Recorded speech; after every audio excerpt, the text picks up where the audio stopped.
I've got to make it out to the balcony now. With me on the balcony, waiting for me, Colombian Energy Minister María Fernanda Suárez and Helle Thorning-Schmidt, the former Prime Minister of Denmark. Many thanks to both of you. I don't know if you heard that. We did. Okay, so what's your message? I mean, yes, Greg Abbott's here talking about sustainables and solar in Texas and clearly pushing that message, which he has to do here, let's face it, because he is on the defensive. Do you buy it? Well, at least he's talking about it, and we heard very clearly what he was saying. He's talking about a low-emission economy, and that is not what his president said yesterday. We both heard the president talking in the plenary yesterday, and he didn't even mention climate change. It didn't exist.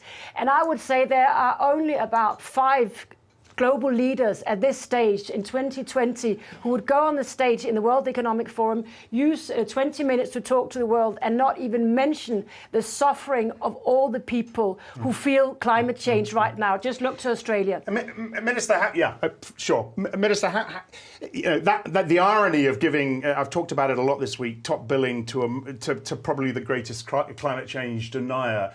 I'm sure that didn't pass anyone by, that irony. What was your feeling? Well, my feeling is that we have to address that climate change is a reality, that we have to accelerate all the programs on energy transition, and that only if we acknowledge the problem, we will be able to accelerate the solutions. Is there a danger, though, when we've talked about the Greta Thunberg manifesto as well a lot, complete oil divestment right now, is there a danger when you come with really, really strong messages like that, there's going to be a little bit of a backlash? People are going to say, whoa, hold on, this is not something we can do. And we spoke to the IMF about this yesterday and the effect it would have on the global economy if that were to happen. What's your thought on that? Well, of course there can be a backlash, but I appreciate that the young people who are not super impressed with our generation, how we have handled the environment and the climate, that they are actually speaking up now. And then it's up to our generation to find solutions. So that's what we are trying to do now. And I will say, if Colombia can do it, then the Americans can do it as well. I mean, Colombia is a country that has struggled with many, many different things. If they can bring an energy transition, so can the rest of the world. Yeah.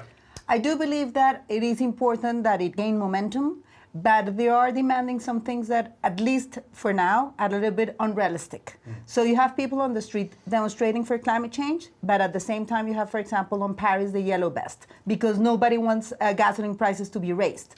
So we need to make sure that solutions are not a miracle, because we have to live with the technology that we have right now. Yep. So demonizing oil and gas is not positive at all, because we all use it. So we need to find a balance. I do believe that that denying climate change or demonizing oil and gas for now, both extremes, will not take us to the right solutions. And that was going to be my next question. On the one hand, Colombia is doing an awful lot. I think 70% of electricity generated by hydro there.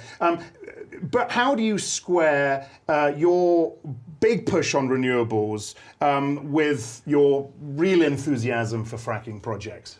So part of what we were hearing from the governor of Texas is how gas is important in the energy transition and how that has able to reduce coal and introduce gas as part of the power mix. So for reliability, and that's something that we must not forget, and with the available technology, we need gas as part of the power mix.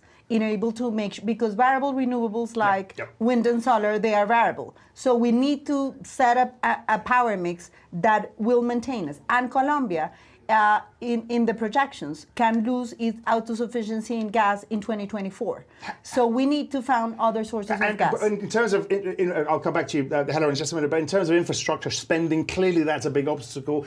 Are we going to see Colombia invest enough money into the space, the money that the sustainable guys really feel is needed now? Yes, definitely. That's going to happen, is it? Yes, that's going to happen. And actually, with the auctions that we held in 2019, we will be having investments for around $3 billion on the next 3 years on variable renewables.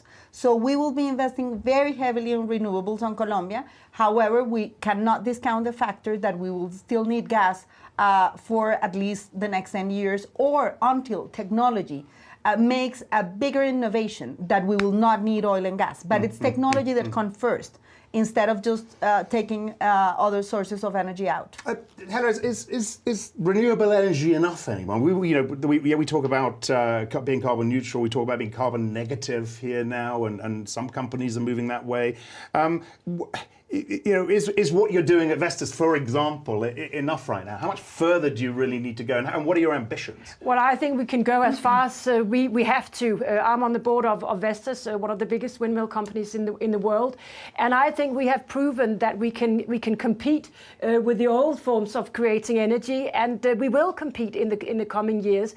And I think we will see when we get into new technology, as you're saying, we will be able to compete completely with old technologies, and that we have to phase them out. I respect that you have to take it in a certain phasing, but we have to phase it out, and we have to do it now. We need to listen to the young people. They are, as I say, they're not impressed what we have done until now, so we need to speed up. Yeah. So we of course need to find the balance, but we have to err on the side of where we can actually, right in front of us right now, see the consequences of climate change. You clearly, you clearly hold governments like Colombia up in terms of what they're doing.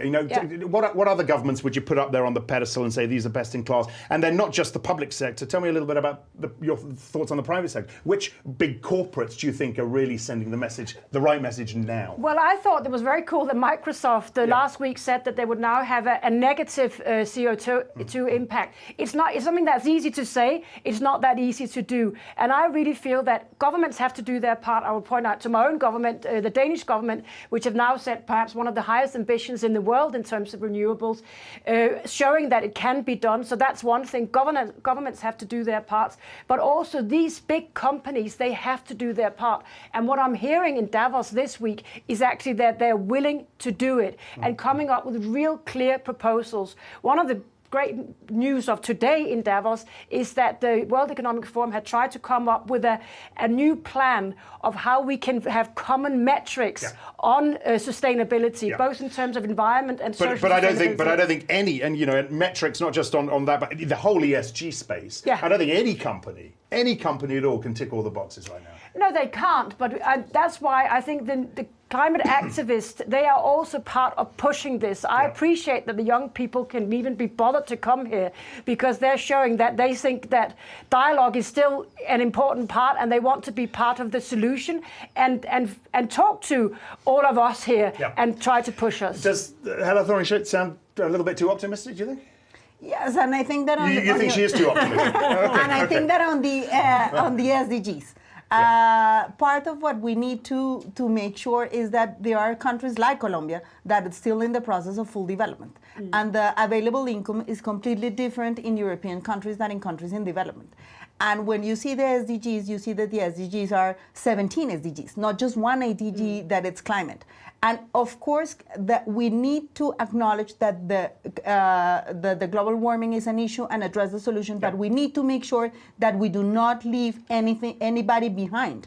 And part of the big discussion here is Davos is who is going to pay? Because when you see regarding the level of emissions per capita of developed countries towards undeveloped countries is completely different. And that's part of the equations that we need to balance in a collaborative world and also take into account the income available to pay for it. All right, I am going to have to stop you. Thank you so much. Hela Thorning-Schmidt and María Fernanda Suárez from Colombia.